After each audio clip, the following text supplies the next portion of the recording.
So I want to open this video by sharing an anecdote. Back in CM2. So CM2 was the Gemini Cup. It was a 3,200 meter course, and end closers were extremely meta, both due to stamina requirements and the existence of straightaway spurt. There wasn't a lot of variety that we had in terms of gold recovery skills and different umas that we could use. So gold ship was pretty much the go-to for everybody because she had a built-in gold recovery skill, and end closers had straightaway spurt. She's just very meta. So a friend of mine linked me a video after CM2 ended of a player who ran triple end closer, and one of their end closers obviously was gold ship. But their gold ship was the best built of all of their umas. Gold ship had, turf S, long S, a lot of mid-race skills. Her stat line was insane, but for CM2 standards, like she was amazing, and she was much better than this person's other two end closing umas. And this person wound up in a lobby with 6 end closers for their CM finals. And what happened was that Gold Ship was so good, she was ahead of the entire end closer pack, and therefore didn't proc her unique. And it ultimately cost this person their finals because Gold Ship never moved up, and so she was never in a position to take advantage of straightaway spurt. When she did wind up hitting straightaway spurt, she just ran into another Uma because she wasn't positioning herself in the slot to win, because Anchors Away never fired, because she was 4th and 5th place for the entirety of the game. And this really influenced me. Like this really impacted how I started looking at team comps. And it's one of the core reasons why I am so into the concept of building synergistic team comps. Because if this person had ran gold ship and then like a pace chaser and then a late surger, then their gold ship would have won. And it really got me thinking about that. And then later on, I was thinking about gold ship in relation to particularly Narita Taishin, which people love to compare the two of them because they both represent very different gameplay styles.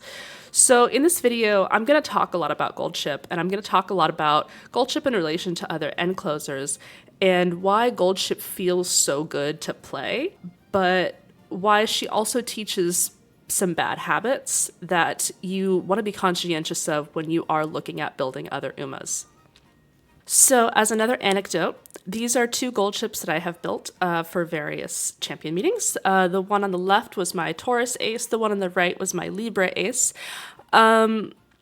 These 2 gold ships have, they have a couple things in common, but they have one huge thing in common. And that is that in my CM finals, both my gold ships whiffed both of their gold recoveries and cost me the game. Even though I do think that I did the best I could with the resources that I had on my account at the time, my wit stat is actually like kind of decent for these gold ships from where my accounts were at, but I still whiffed both recoveries, and it still cost me both of my finals, which broke my heart. That's just a fun anecdote. When I really start talking about where gold ship succeeds and where she fails. Okay, so let's talk about gold ship in a vacuum. Gold ship is an Uma that has a 20% stamina and 10% power growth. She has an innate gold recovery skill that procs on most race courses at a decent time. And she also has Uma stand in her kit for free. So this alone makes her a very strong pick for just about any long race.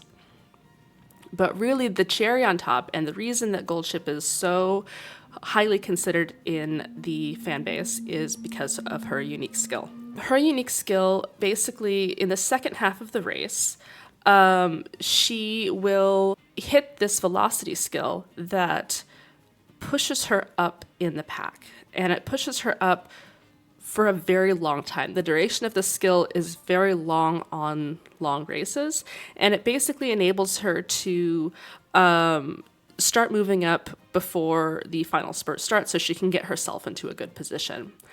The caveat is that this skill requires her to be in 6th place or lower. So if she pushes up too far, she won't hit this skill, she won't push up, and then she probably is not going to win. She's much more disadvantaged to win. And that puts a really interesting dichotomy on this character, because essentially in an end closer heavy meta, you're probably going to have 3, probably 4 end closers in your lobby, right?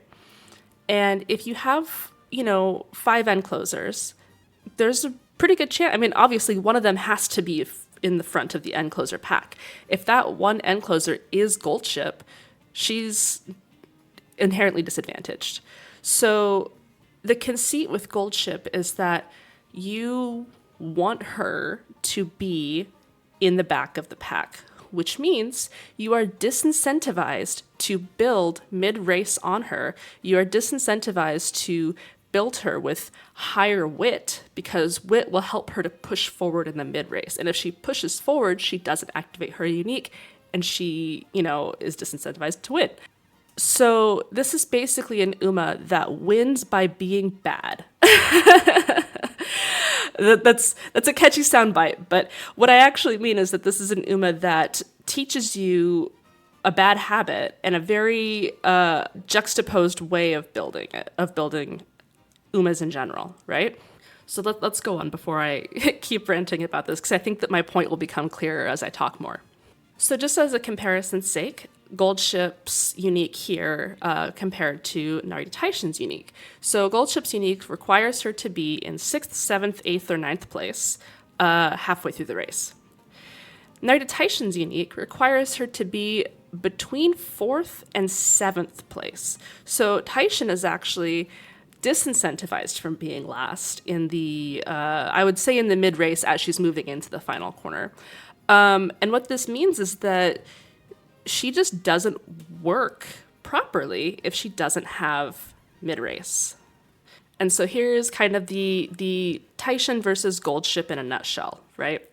Taishin, on paper, seems like she requires much higher investment because she needs to build wit. She needs to take mid-game skills. Ideally, she would run a pace setter so that she can take advantage of her wit to push up further to get herself into a position to win, whereas Gold Ship gets to push up further for free because of Anchors Away, which she only procs if she doesn't have a lot of wit or mid-game skills relative to the rest of the lobby.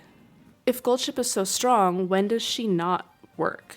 Gold Ship actually, I think you're going to see this a little bit in CM8 since people are starting to try and build some fronts, since people are starting to use Suzuka to pace up their lobbies, but because Gold Ship is disincentivized to build a lot of wit because she wants to stay in the back of the pack, she's not going to be pushing up very hard, right?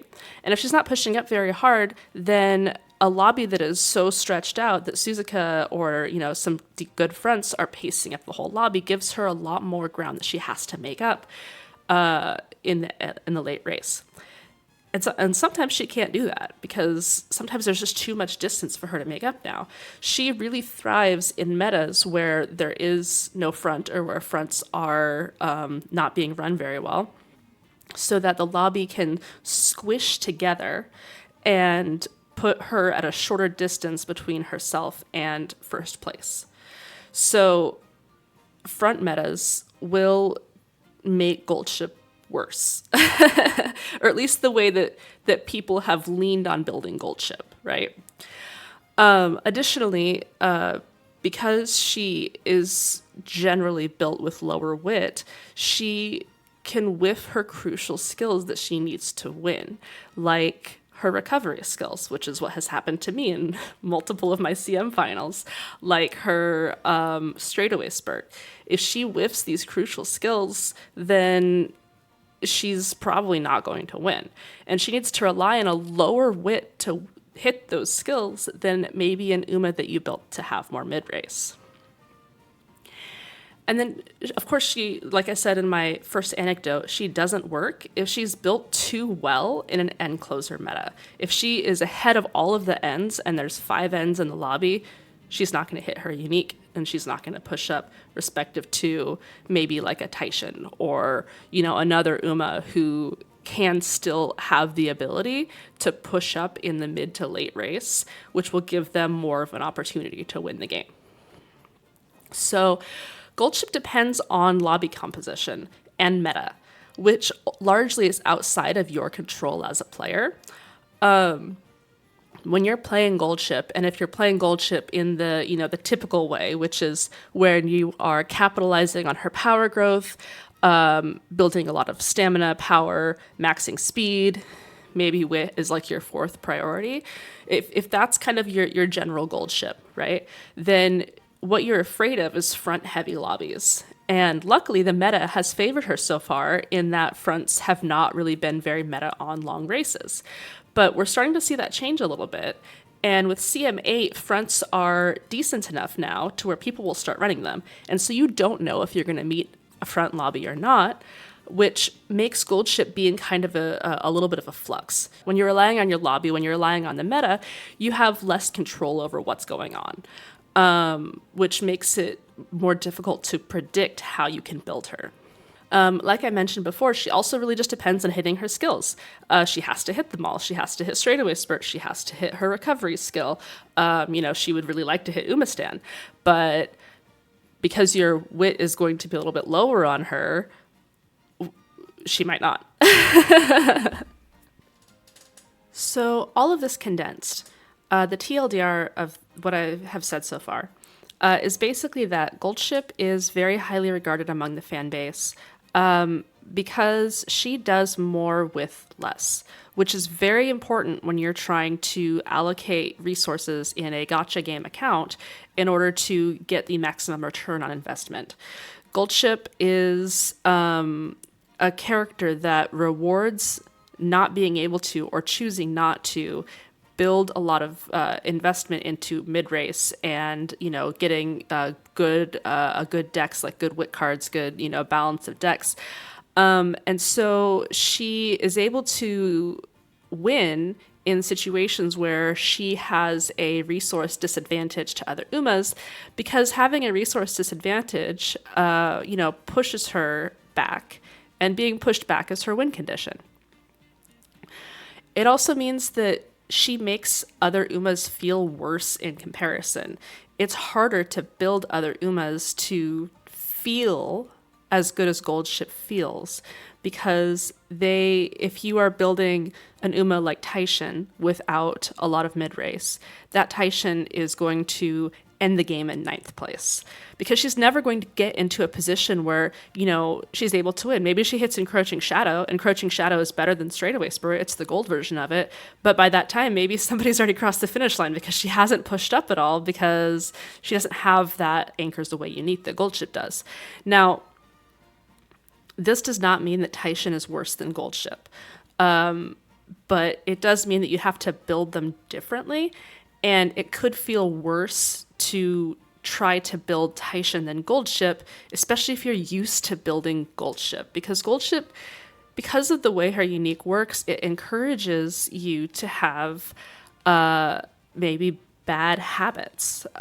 It's encouraging you to ignore mid-race in favor of picking up more excels so you can just roll the slot machine, with more opportunities.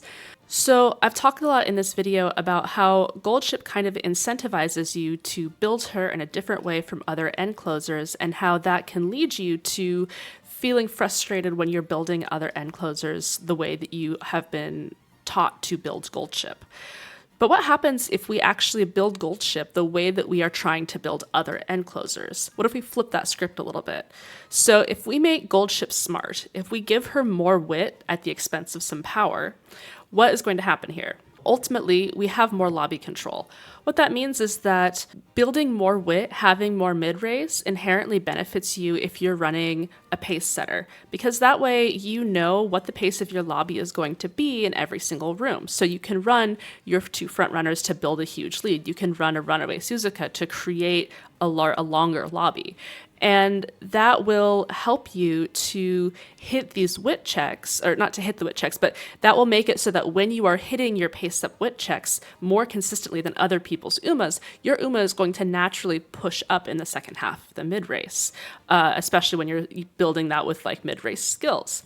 And so when Goldship is built this way, when any end closer is built this way, really, you want to have that lobby control. You want to build a front runner. You don't want to gamble on somebody else bringing a front runner. But that means that all of your rooms are going to be more consistent, because you're not relying on another player to set the pace of the lobby for you. So what that means is that you wind up in a situation where your end closer is going to be more consistent when they are built in this way with a pace setter. But for Goldship, it means that she wants to be in situations where there are 3 or fewer other ends in the lobby. And I should have put an equal sign here in this bullet point. Sorry about that.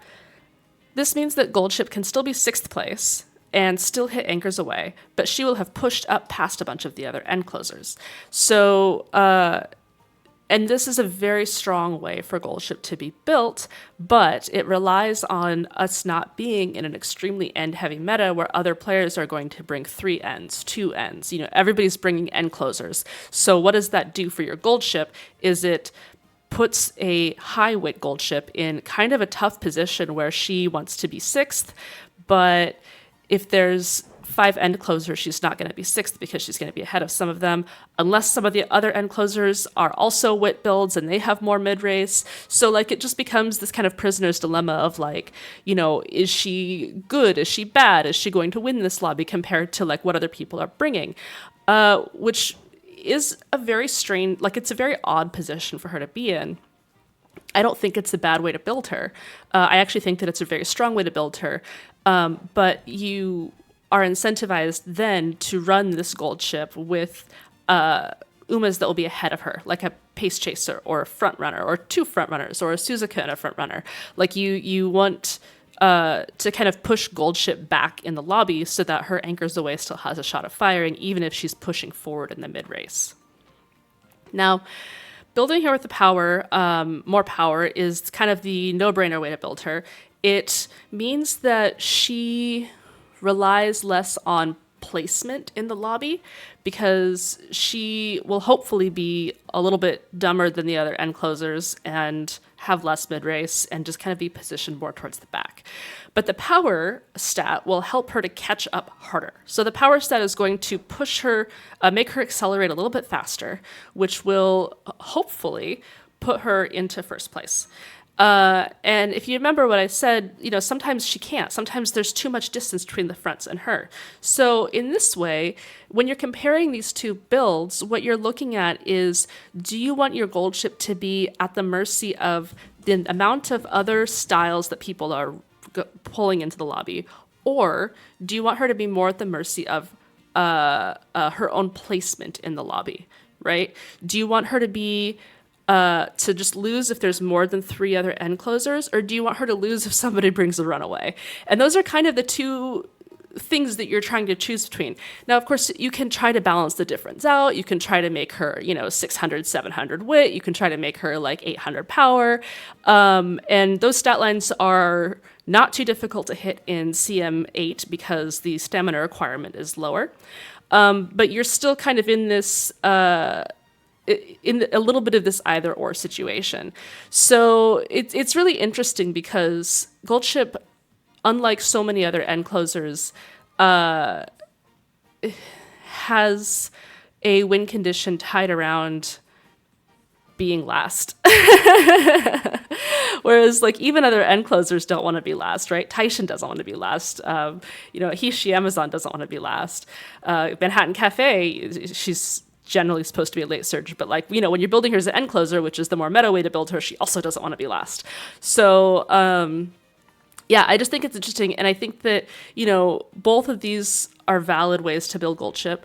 And so I wanted to present that just to say, I'm not saying you only build her with power. I'm not saying that the right way to build her is with wit, but I do think that because of how she plays, she tends to bias her players more towards a power build than a wit build.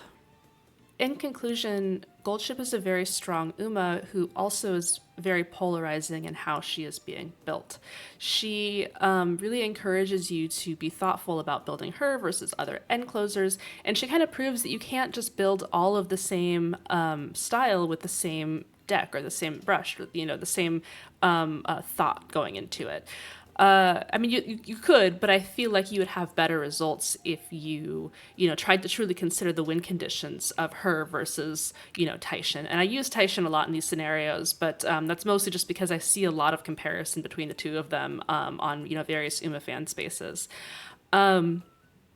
Anyway, I hope that helped, and I hope it was informative. Let me know in the comments if there are any other questions, or, this is mostly just kind of a brain dump on like how I perceive these umas and how I perceive their building is, and just things that I've kind of gathered throughout my experiences with both using Goldship, using other end closers, seeing how people are building other end closers. And I just wanted to kind of condense all of that information into one. Something that I'm really interested in is like just the psychology of the player base, and how it's influenced by accessibility to Goldship, right? Especially when your account is new, especially when, side games have been shoving like all of these long CMs down our throats. Like it's really interesting to me to see what people's perceptions are of various umas, either because of or in spite of having access to an uma as unique as Goldship is. Anyway, that was my little rant. Thank you again for watching, and hopefully I will be back soon with more content. Bye.